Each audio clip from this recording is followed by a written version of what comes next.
Welcome back. Hello, boys and girls, ladies and germs. Welcome back to the Injury Podcast. I am your host, Dr. Craig Selinger, chiropractic physician. And today we have a special episode. We are going to do a recap episode today of all the different episodes we've done so far in season 2. We're going to review some key takeaways, and I am here with my assistant and someone who does so much for this show and everything we do on our office. Hemena is with us today. Hi. And it was interesting coming here today.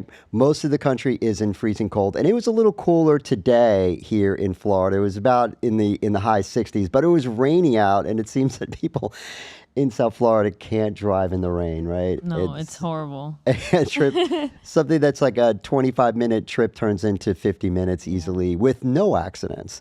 So anyway, but we're here, and I appreciate you for listening. And again, if you have not subscribed, subscribe. So many people on our channel view the content and don't subscribe. So if you subscribe, you'll be alerted to new shows that we do, other videos, and information that we release. So today, like I said, we're going to do this recap. So the first episode, when we came back, we came into the office as a team. Everyone from the office was here. And we spoke about why I want to do the podcast and what my mission is, and even why I do what I do. So looking at that, the reason why I wanted to start this podcast was to provide information out there to people that are really busy and give them information about injuries that they might be scared about going to a doctor. They might have questions. They might not understand that all the different effects of an injury, and then learn. And by learning, they're going to be able to ask better questions, which is super key. Because if they do go and see a doctor or a PT or a chiropractor, whoever they see, they'll be more informed. If the more you know about something, the more you get out of it. So that was important to me. And then why I do what I do, I think that who I become as a person is a big part of why I do what I do. I think I've told you this before. When I was born, I was actually given up for adoption, and I was blessed to be adopted by two of the most amazing, loving parents. And I was afforded so much opportunity, so much love. But with that, school was hard. I had to work really hard, and unfortunately, I kind of fell behind, had some setbacks. Not many people know about this, but I was actually left back in second grade. I felt like I was branded the stupid kid, and I kind of developed a chip on my shoulder. In second grade, I was really angry about it. Always felt like I had to prove myself, and I got into sports and athletics. So I was a competitive person. I worked hard in school. And at 13, my dad passed away. And I remember going to Sloan Kettering Hospital in New York City and visiting him. And the last thing he said to me was, take care of your sister and your mother. And I was 13 at that time. I didn't know what to think. My whole world was upended. I didn't know if we were going to be able to live in our house. Sleepless nights. I didn't know what to think. And my mother, she was so strong, and she showed me that if you believe in yourself, you do the right thing, you work hard, and you have family, that together you can get through almost anything. Mm-hmm. And she went back to work and was just such an inspiration to me, was always there for me, the biggest cheerleader in my life. I got into sports. That was my outlet. And I loved ice hockey. And I got hurt, seriously injured, where I was out of school for 6 months. I had a surgery later. The doctors told me that I'd never be able to play again. And I, I felt horrible. And I didn't want to believe it. I didn't want to accept it. My dad wasn't there. My mom was, but I felt just so angry at everyone. How old were you when this injury happened? I was 15. So still very, very young. Yeah, I High was, school. yeah, Yeah. I was 15. And it was hard too because I had certain group of friends even that were athletes and played sports. And me not being able to play sports anymore and being out of school, I kind of lost touch with my friends, lost my footing socially, I think. Then the doctors told me, one, I'd never play hockey again because I could re-injure and refracture my pelvis. Two, that I wasn't going to grow anymore.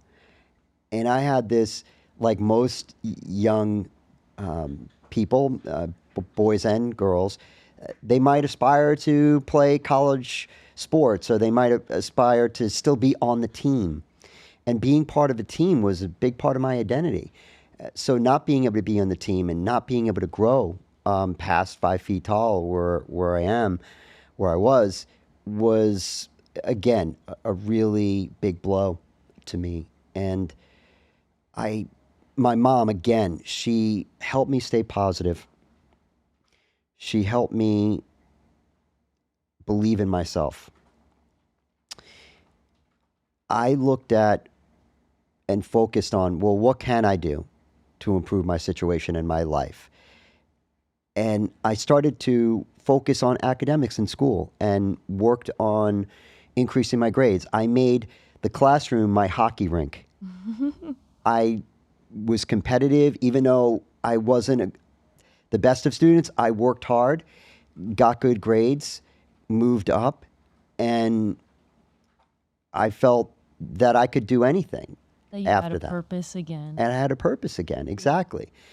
And for me, I always had the fear when I was younger of security because when my dad died, I didn't know if we were going to lose the house, where we would be staying. I felt total like I didn't have the security.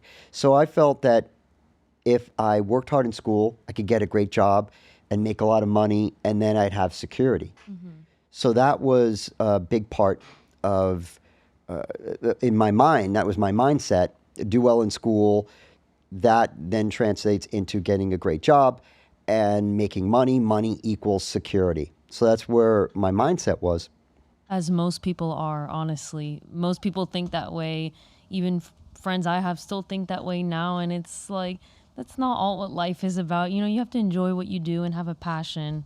Right. No. Absolutely. And that's a great segue into what happened. So I did go to college and I did major in finance, actually. I wanted to go to Wall Street because that, to me, epitomizes financial wealth and security. And I was there and I wasn't happy.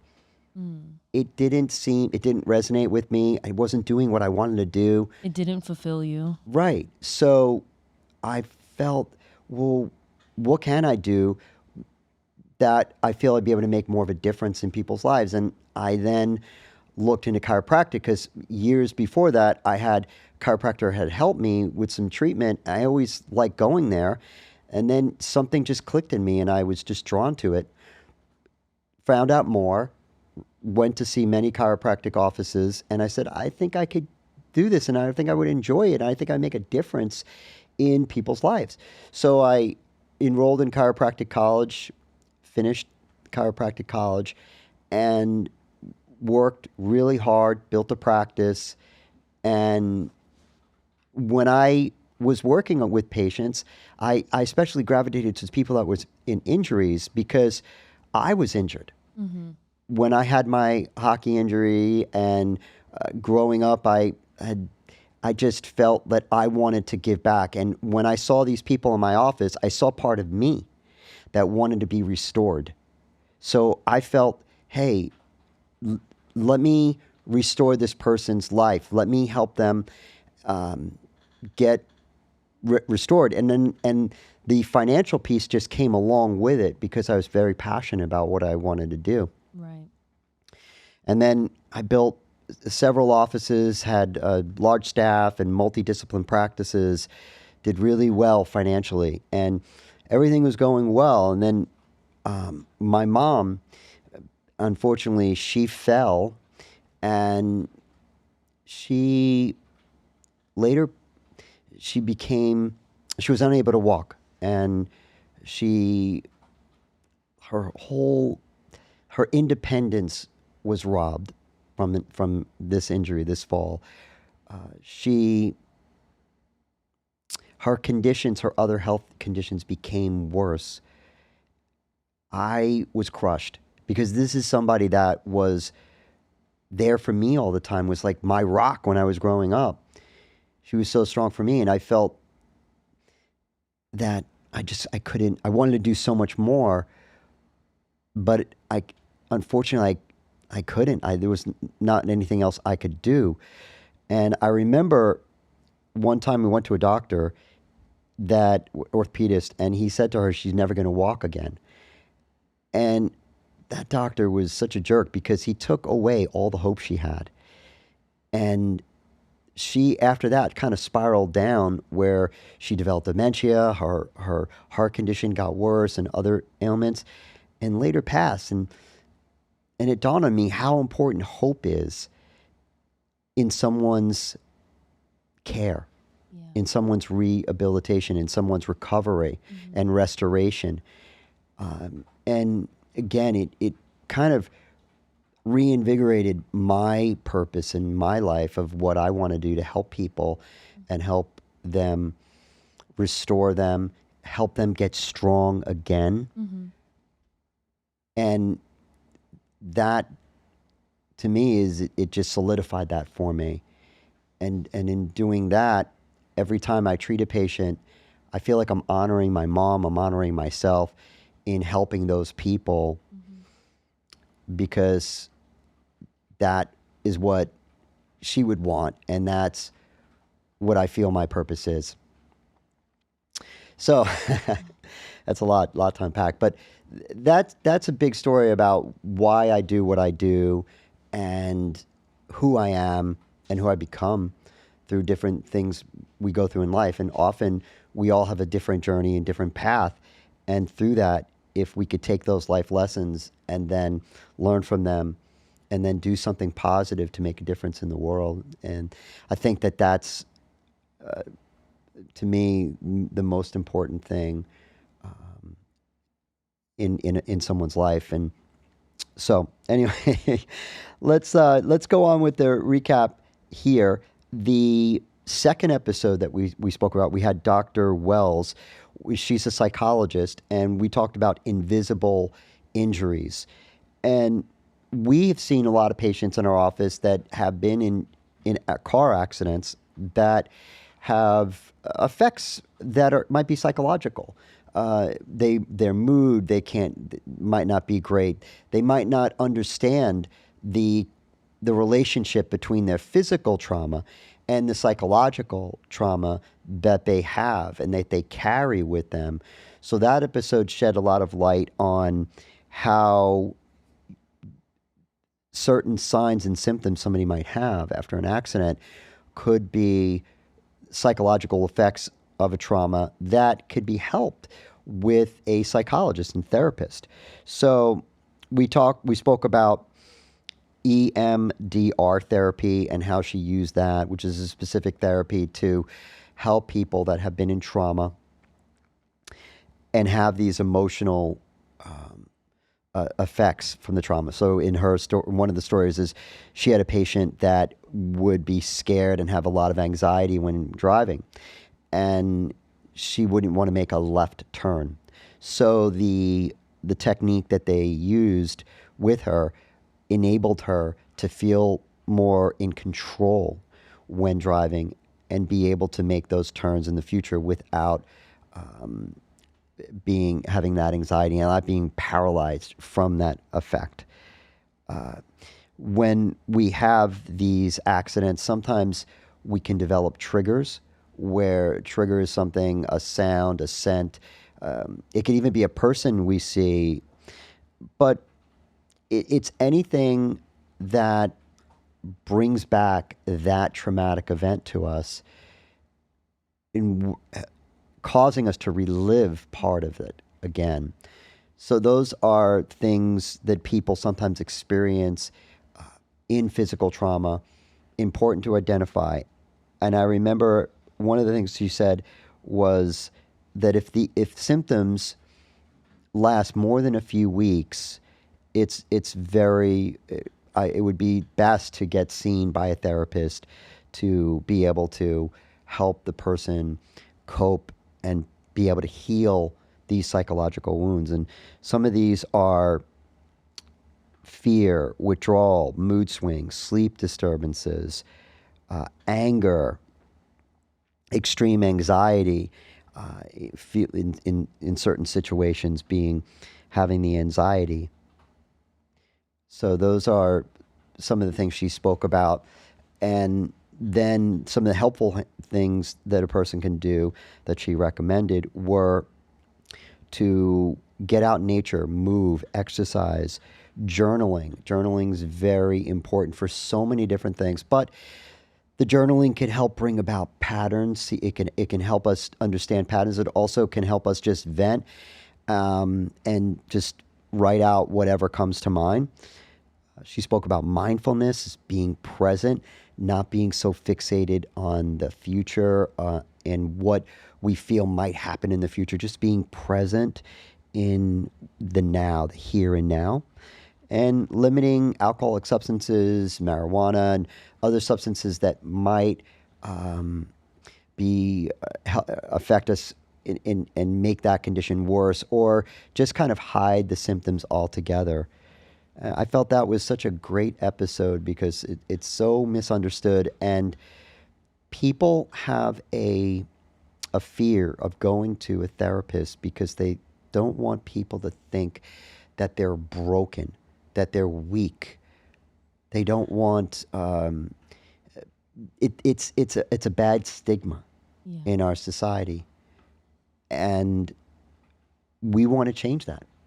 I feel like people, I'm part of Gen Z, but people in Gen Z, I feel like, are starting to normalize it more. I see it all over social media. There's so many influencers who advertise it, but they genuinely use it too. I've personally gone to therapy and it's helped me tremendously. I didn't even know I needed it until I was like, okay, let me try. And I was like, this changed my whole mindset.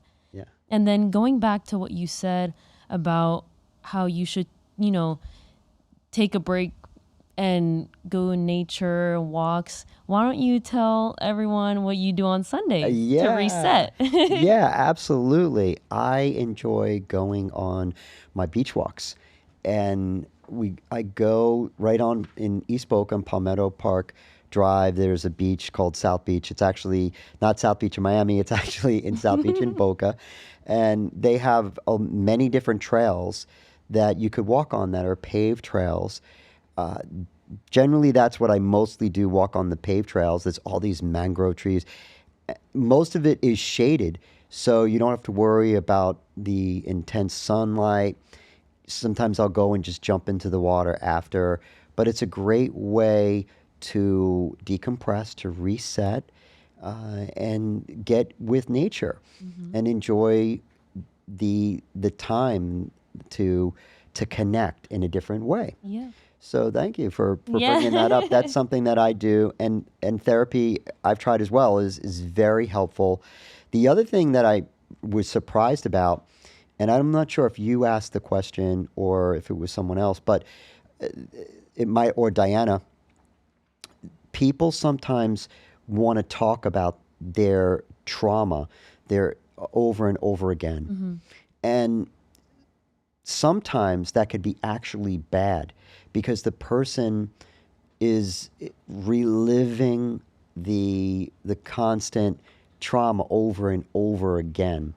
So I'm not a psychologist, but uh, that's something that she did mention. Yeah. And I was surprised because I thought, well, wouldn't you just want to keep talking about the issue because maybe it'll just resolve on itself? But talking about it constantly would, in some cases, make it you relive it, and you really just keep reliving it, keep re-injuring yourself. So that's why I think it's even more important to go to a therapist if you're exhibiting any of those signs. If you're not sure, you could go back to the episode and listen in the podcast, the episode with Dr. Wells, to better understand. We spent almost an hour talking about the psychological effects of trauma, car accidents, falls, things of that nature. So this is a great episode. The next episode that we did was with Pastor Jeff Robinson from Grace Church. Powerful episode. And a lot of people, I think, at first might not. You weren't surprised because you understood the of how it relates to what we do. But a lot of people at first were like, "Whoa, why are you having a pastor on a injury show or injury podcast? It's about it. What's the relevance?" And the relevance for me is when I've been in this for over 30 years, and I've seen people that lose faith when they have a traumatic injury.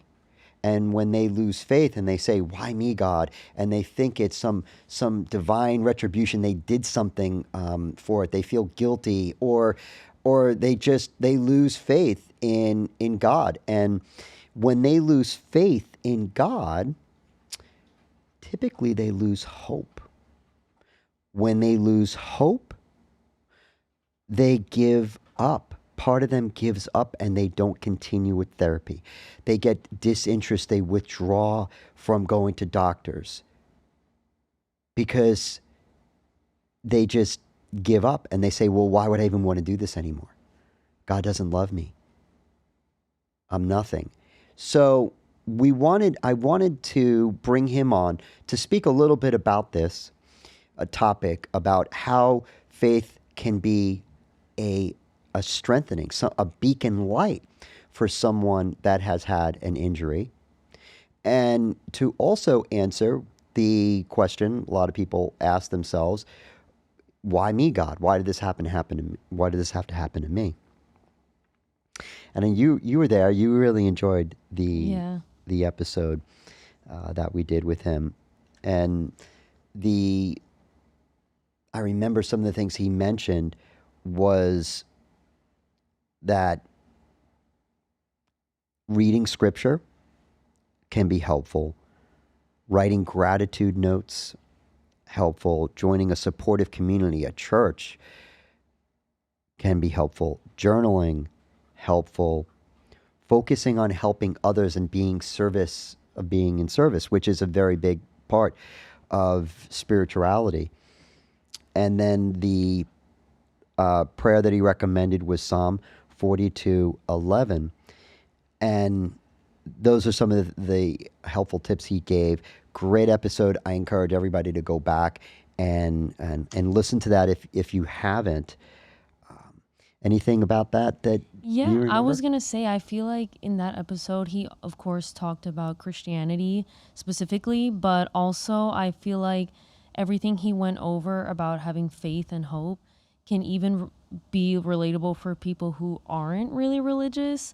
Because, like you said, it's good to have hope and faith that kind of ties into each other. Because if you lose hope, you give up, you lose faith in yourself too, and in your ability to, overcome the injury. So I think that episode I liked too, and he was really well spoken and just so knowledgeable, very great, nice man. Yeah. It was great. I liked it a Yeah, lot. he had a great story also too. Yeah. How he became a Yeah. pastor. Excellent episode. We'll probably want to have him back at some time, and Dr. Wells as um, as well to coming back on another show. And then we had episode 4, which was Alay, who I had heard about her through a friend of mine. And this young lady had been in a car where her boyfriend was in an altercation, and she wound up unfortunately accidentally getting shot and became paralyzed. And the what I heard about her is her strength and her the way she had gotten through and became stronger from this accident. I said, I have to meet her and I want to get her on the podcast. So she came on and we spoke about how when this first happened, she was just numb, but because of her family who had raised her to be hardworking and to be tough and to have grit, she pursued, she found, she was fortunate to have an amazing family. We're all not, but she did, and her family was there for her. Then she had physical therapist and doctors, but she said one thing to me, that one of the things that happened during PT, physical therapy, was the physical therapist pushed her to transfer from bed to chair, chair to bed. She didn't want to really do it. She's like, I can't do this, I can't do this. And she pushed her and said, yes, you can, and inspired her and motivated her to step up and to convince her that she could. And she took these small little steps, and these small little steps that she made with the physical therapist, she got confidence. She then became to be able to do more things and more things. So the PT and really had made a tremendous difference in her life and helping her kind of harness that inner strength she had in her, but it helped her to channel it. So she had a great support system. Great support system. How would you say having a good support system can help patients move forward? I think it is so important. A lot of times we just can't do it alone. I mean, I guess we can, but I feel like people are also afraid to ask for help, or they feel ashamed that they need help. And like with therapy, people don't realize they need the help until they get it. But I feel like it's so taboo, like to say, oh, I have a therapist, I go to therapy every week. But slowly but surely, like people like Ali or Ile, sorry, I don't want to say it wrong. She has a big following, and people are all positive in her comments, you know, supporting her, saying how strong she is and how inspirational her story is, and people are relating to her, and she's open about getting all this help. So I think what she's doing is amazing, and she is so nice and very humble. I feel like that's crazy what she went through. I mean, Hemena does pretty much all of our social media posting and planning and everything that we do. And how many views did her clip get? Oh my That God. it was over 40,000. Yeah, I don't, like and it's 40,000. still getting more. Yeah. And that's because she emanates that spirit, that passion for life, for confidence and strength and grace. She's got grace about her. And you see her post, like, she's a young 20-something-year-old girl, right? And you just see her post like any other 20-year-old girl would, like, nothing stopping her from doing anything normal. And I love that about her. I think people like that too. Yeah, she's amazing. And she said a couple of things to me that really hit home too. She saw the beauty in life that she didn't really see before. Before, she said her life was a little hectic, not really the place where she wanted to be. And the accident put things in perspective where she saw beauty in life. And she said, people are so beautiful and the world is so beautiful. I was really touched by that. And she gave all these different examples of places she went and experiences she had and relationships she had. And the people she met that were, and many, some that were paralyzed, and were so beautiful inside.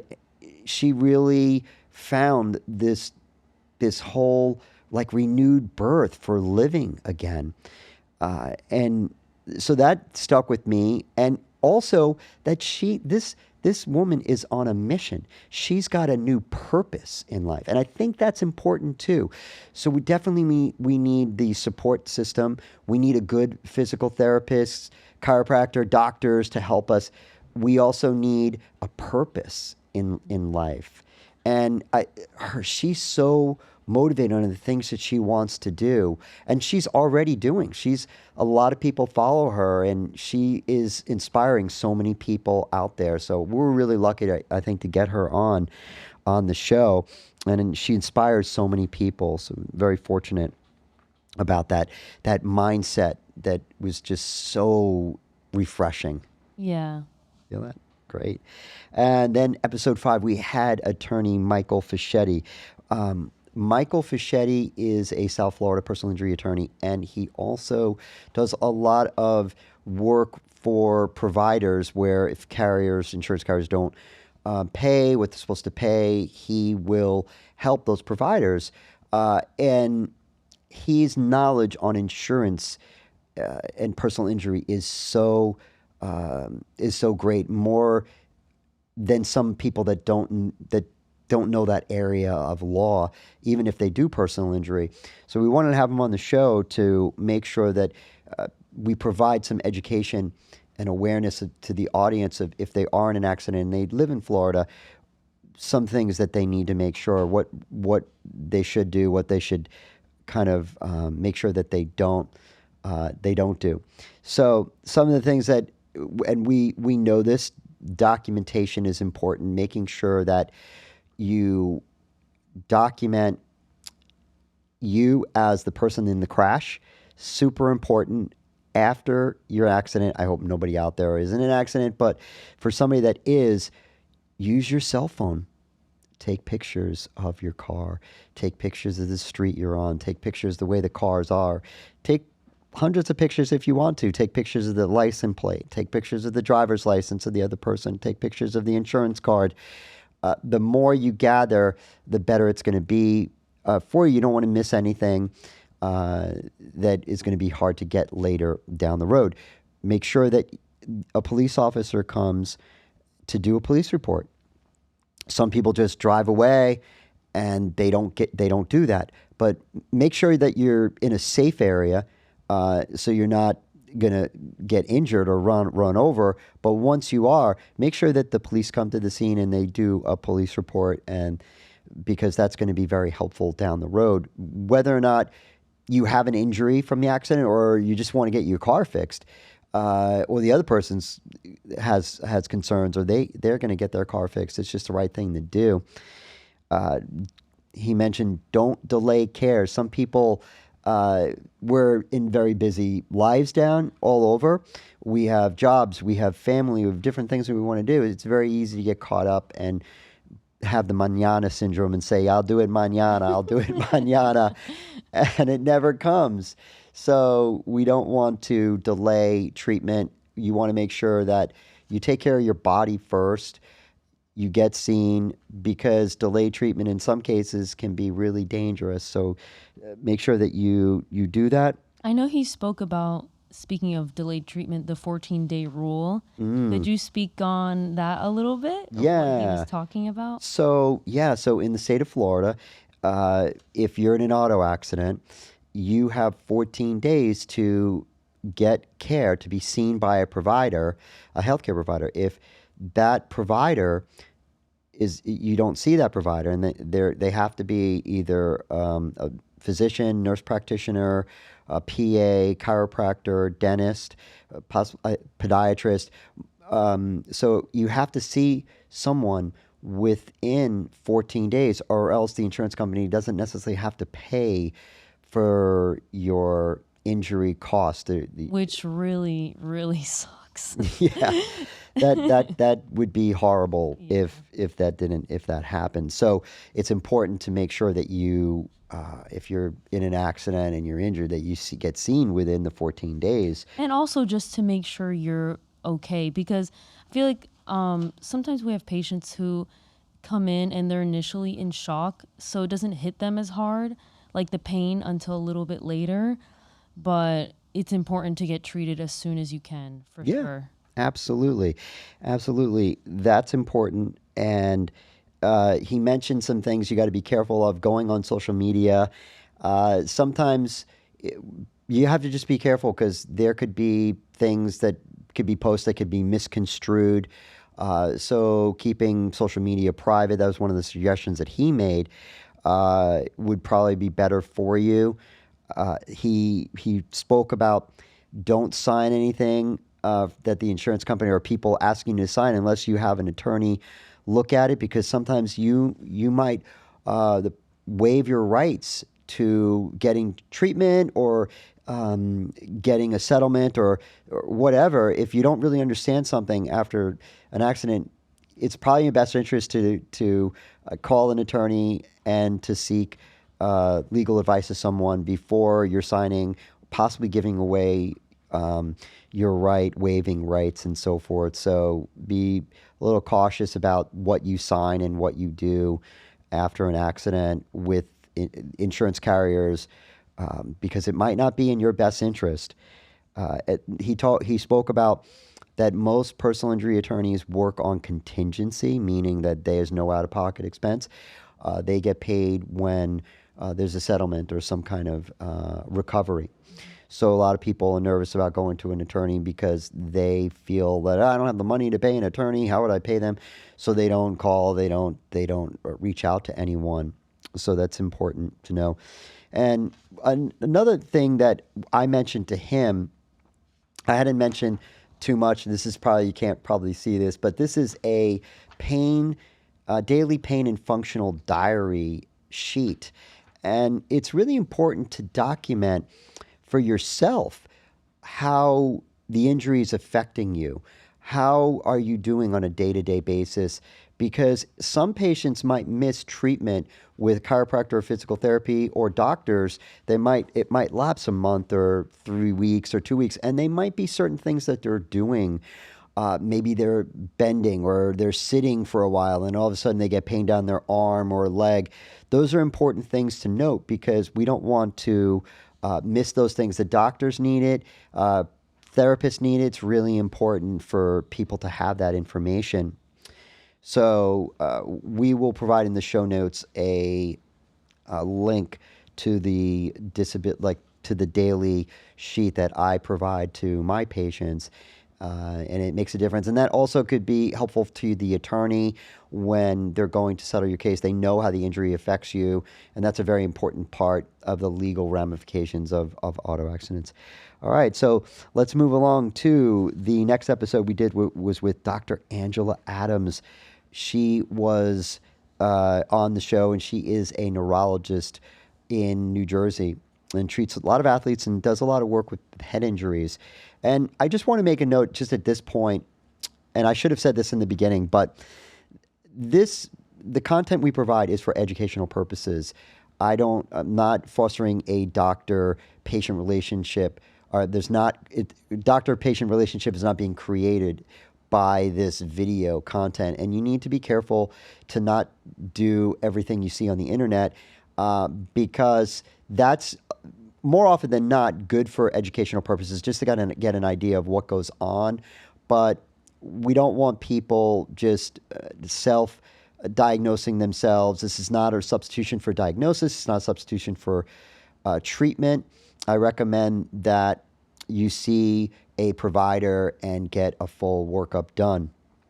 With that being said, diving into this part, I was concussions, also it's known as TBI, traumatic brain injury, occur. They've been in the spotlight for several years with the NFL brought to light repetitive concussions showing brain damage, links to Alzheimer's and other effects, suicides that occurred, due to repetitive head injuries. So that shed the light onto concussions. And then after that, it became more widespread, and we learned more about it in car accidents or in other falls and stuff like that. So some of the things she mentioned, that when a person is in an accident, they can get a concussion. Even if they don't necessarily hit their head, they can have a jarring force in their body, and their brain, which I have right here, their brain can go back and forth in their skull, hitting inside the brain, inside the skull, causing an impact. That impact on the brain tissues can affect the function temporarily and cause damage to the tissues in the brain, cells and tissues in the brain. So when that does happen, many times patients go to the ER. If they do, they'll typically do a CT scan, MRI, or they might even do some x-rays. And sometimes, often, most of the time actually, and this is a good thing, the MRIs and the CT scans are negative, meaning that there was no sign of stroke, there was no sign of a brain bleed, which would be a very serious event and could lead to death.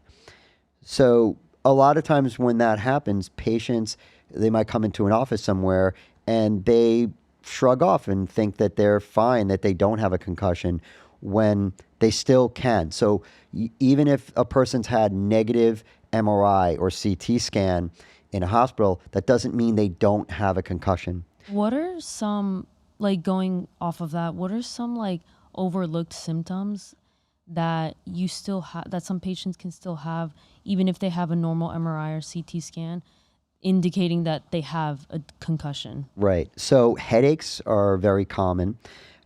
Balance problems, fogginess, brain fog, sleep disturbances, mood changes, coordination problems, sensitivity to light, sound. People can vomit. These are some more serious ones that if you have these, you definitely want to go to the ER or hospital. Headaches that become worse over time, they're not getting better. Feeling very drowsy and tired and fatigued very soon after. Loss of consciousness. If you've lost consciousness, you should be going to the hospital. Confusion. There's something called raccoon sign, which is a black, kind of like a black eyes that you could develop after a concussion. A bruising behind the ear, which is called battle sign. That's something that you're going to want to make sure you get attention. Fluid coming from the ear or from the nose, or blood coming from the ears or the nose. If the accident was a very serious rollover, or it involved a pedestrian, you were hit by a car, you fell down 5 flight of steps. So if it was very severe, you should definitely be going to the hospital, because that alone, if you did hit your head, would you definitely want to rule out those serious type of head injuries and seek a medical attention. But we spoke also about impact tests and other neurological tests and exams that are done by neurologists and done in our office, which can help us diagnose concussions. And some of these are geared towards assessing memory, reaction time, concentration, things of that nature.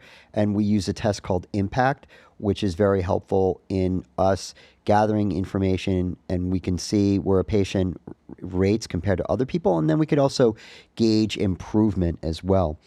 So eye movement tests in our exams are really important. We want to see how the eyes are moving. We want to check to see if there's what condition that the pupils are in, of course. So there's lots of stuff in office that we do that can be helpful to screen for these kind of injuries.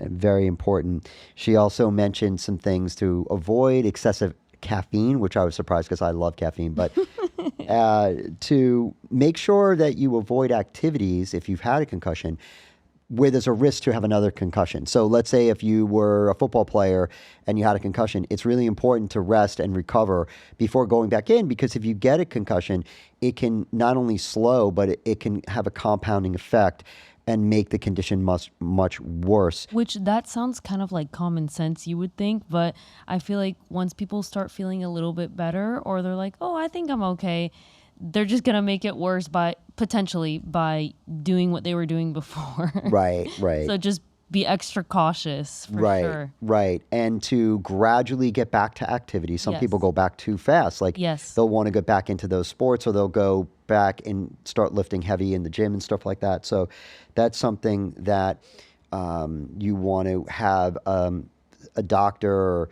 somebody monitoring you to gauge you back to your levels To make of sure activity. you're cleared. Yeah, Like, you're cleared Go back to go back normal. to go back, exactly. And also make sure that you're getting good sleep, you're hydrating. Alcohol and other substances like marijuana alcohol for sure is going to slow the healing process, and other substances that interfere with brain activity or affect brain activity as well. Um, Also, self-talk and being positive, very important. Exercise, walking, getting out in nature. Positive mindset is important, and for the people around you to be patient and understanding that you do have an injury, even though it might seem invisible. You're not yourself, and you're not going to maybe be able to do all the chores you could at home or do all the stuff you could do, because you have an injury and you're healing. So I think it's very important. She shed some light on how the spouses or siblings or other people in the person's life need to be patient with that recovery and healing time. So that was a great episode. So many nuggets in there, of great information. If you or anyone you know has been in a concussion, I urge you to check it out. Very important, that episode. And then the seventh episode, which was recent, which was with orthopedic surgeon Malad Alam, spine surgeon. And we had Jen on, and we had Danielle on. Cushell, a personal injury attorney, was great. We spoke about so many important things. We spoke about the changes in spine surgery. The changes that have happened in spine surgery more recently. They're using robots. They're using AI to gauge the outcomes of certain people with certain findings. If they do this procedure, they can expect this outcome, because they could take data sets now of millions of people, and they can use that to help surgeons make better decisions about what procedures might be more helpful with a similar type of patient. Ultimately, it's up to the surgeon to decide what she is going to do to be able to remedy this particular problem and help the patient. We spoke about red flags, which were really important. Red flags that if you're exhibiting these kind of things, you need to seek medical attention right away. Foot drop. That's a person that has their foot it's not lifting properly when they're walking, and it's dragging somewhat. If you notice numbness or tingling that's getting worse and you've had it, if you have bowel bladder changes where you're not able to fully empty your bladder, or you're going very, very frequently, or you're having accidents and stuff, incontinence, very important. Gait changes, balance changes where you have to grab onto a handrail. Those are important. There are times when the spinal cord can be compressed, and you might not even have a lot of neck pain in the spine. In the neck, you might not have a lot of neck pain, but you could have cord compression, and you might have some signs that require immediate attention, such as, like we talked about, balance changes. You lose control of fine motor skills with your hand, where you're not able to write or button your shirt or put on earrings or so forth, or open up your necklace, things of that nature. Weakness in your legs or arms. that's really important to get checked out. We spoke about minimally invasive surgeries, which are more popular today. Surgeons in some cases are doing smaller surgeries that are having a bigger effect. They're decreasing the rate of bad outcome. They're decreasing bad outcomes. They're helping recovery time speed up. Patients are getting back to work and functioning much quicker. They're using artificial discs in place of doing fusion more often now than they were. They're using spacers and discs. So a lot of the surgeries are becoming more advanced with 2 centimeter or 1 centimeter, centimeter and a half incisions, where years ago it would be an incision that would be 10 inches like long along your whole spine. They would be opening up a lot of areas, and the recovery times were a lot more challenging. So great episode. Highly encourage people to check that out. I've left out probably a ton of information with that episode, but definitely something that you need to listen to.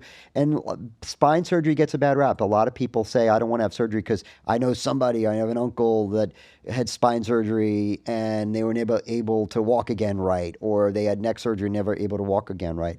Well, there are bad outcomes. That does happen.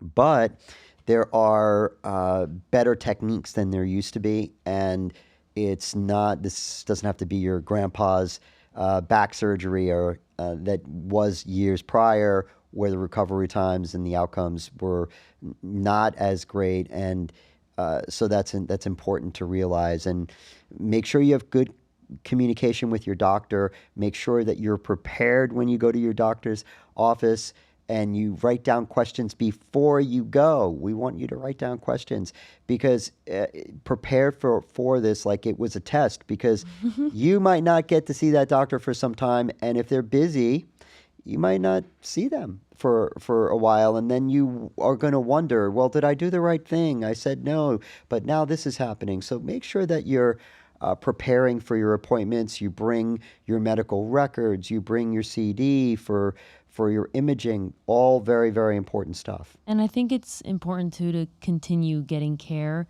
having follow-ups. Whatever your doctor recommends, actually follow what they say. That's like the patients we deal with.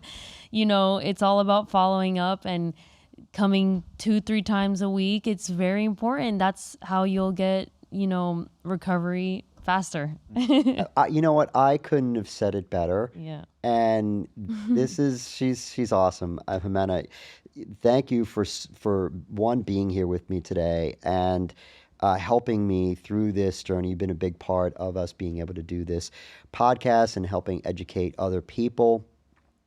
And we're going to continue. So we have more stuff coming, and we're going to keep sharing information, educating, hopefully empowering you or other people to step up, get strong again, because it's possible. And you could find a community. We're here. There's a lot of people that are in your corner. So thank you, everyone, for watching, subscribing, and listening. And I also urge you to drop some comments. If there's things that you're interested in related to injuries, please drop it in the comments. Maybe we'll do an episode on it. We have so much planned out coming up in the next year. But I've appreciated having the opportunity to be able to educate and empower and make a difference in people's lives. Thank you so much. And like I say always at the end of our show, like, follow, subscribe. See you on the other side.